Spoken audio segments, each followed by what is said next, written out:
If I handed you $500 in cash right now and asked you to hand it to a stranger for concert tickets, you think about it, count it, feel a small pinch letting it go. Now do the exact same purchase with a credit card. No counting, no pinch, just a tap and a beep. Same $500, same purchase, completely different experience in your brain. That gap is not an accident, it's engineered, and it's the entire reason credit card debt exists. Welcome back to You Are Rich Too, where we understand money, grow wealth, and change your life together. Trap number 1, the pain of paying gap. In the early 2000s, researchers at MIT ran an auction for Boston Celtics tickets. Real tickets, real bidders, real money on the line. Half the group was told they'd have to pay in cash if they won. The other half was told they could pay with a credit card. Same tickets, same auction. The credit card group bid, on average, roughly double what the cash group bid. Not 10% more, not 20% more, nearly double. Here's why. Handing over physical cash triggers something researchers call the pain of paying, an actual measurable discomfort in your brain when you watch money leave your hand. It's small, and it happens in the moment of the transaction. A credit card, on the other hand, breaks that link in 2 ways. First, there's no physical money leaving your hand, just plastic and a tap. Second, the actual pain, the bill, the balance, the real cost, doesn't show up for another 30 days. By the time the bill arrives, it's not attached to one purchase anymore. It's a wall of numbers covering 40 different transactions from a month ago. You can't feel the pain of any single purchase because it's been buried under everything else you bought since. Economists call this decoupling, separating the pleasure of buying from the pain of paying, both physically and in time. Every part of a credit card is engineered around this gap. The plastic, the tap to pay, the 30-day billing cycle. None of it is accidental. This is why you'll buy things on a credit card you would never buy with cash sitting in your hand. It's not that you value the item more, it's that the card removed the part of your brain that would have said no. Trap number 2, the minimum payment anchor.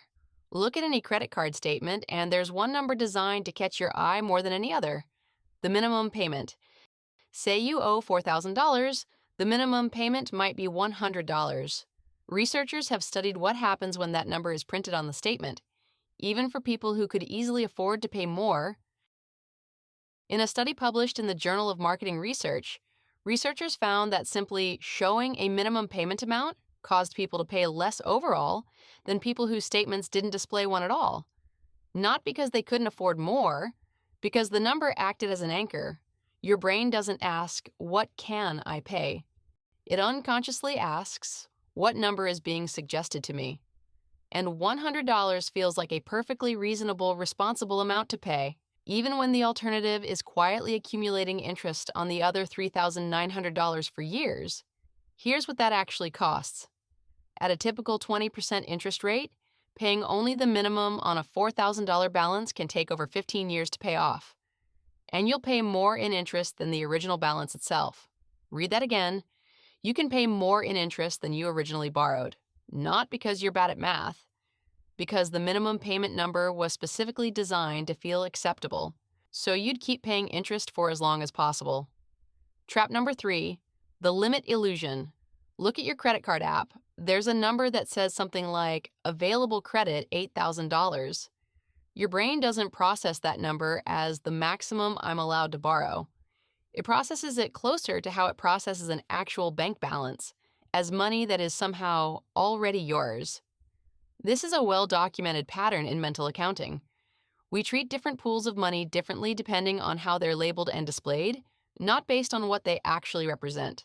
A credit limit is labeled and displayed almost identically to a real balance. So your brain quietly starts treating debt capacity like income.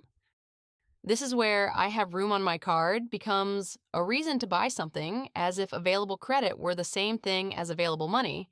It isn't. One is yours, the other is a loan you haven't taken out yet, with interest attached the moment you do. And it gets worse over time because credit limits usually increase automatically as you use the card responsibly. Your brain's sense of available money keeps expanding, even though your actual income hasn't moved at all. But let's see how you can fix these. Here are 3 specific fixes for you. These work by changing the mechanics, not by asking you to resist harder. Fix number 1, recouple the pain. For discretionary spending, anything that isn't a fixed bill, use debit or cash instead of credit. If you want the rewards and still use a credit card, transfer the exact amount out of your checking account the moment you make the purchase, so the pain happens today, not in 6 weeks. Fix number 2, override the anchor. Set your card to auto-pay the full statement balance every month, not the minimum. If you're currently carrying a balance, manually set your payment amount higher than the minimum before the statement even arrives. Decide the number before the anchor gets a chance to decide it for you. Fix number 3, kill the limit illusion. Stop checking your available credit as if it's a balance. Mentally, and if your bank allows it, visually, treat your credit limit as $0 available. The only number that matters is what you can pay off in full this month. Everything above that isn't available money. It's a loan offer. None of this happened because you're bad with money.